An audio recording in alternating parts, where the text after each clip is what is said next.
کاری اگه قرارش انجام بدی تو کل دنیا، یه حرکتی، یه فعلی، چی انجام میدی؟ البته اون دخالت در کار الهیه، اینی که من نیتمه.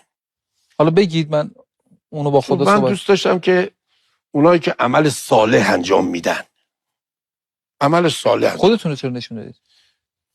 از من صالح‌تر کسی هست؟ تو رو باید نشون بدم؟ آخه شما عملت مونده هنوز.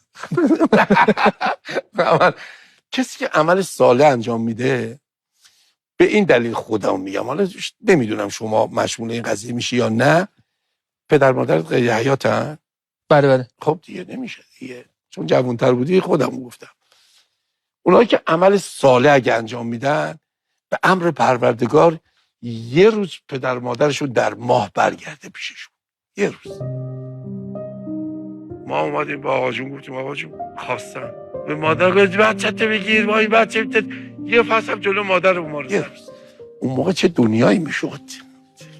بس اینکه پدر مادرشون رو ببینم، من حاضرم کوچکترین مشکل پیش نیارم که در ما یه روز پدر مادرم مهمونم. اگه ببینیدشون الان چی میگید بهشون؟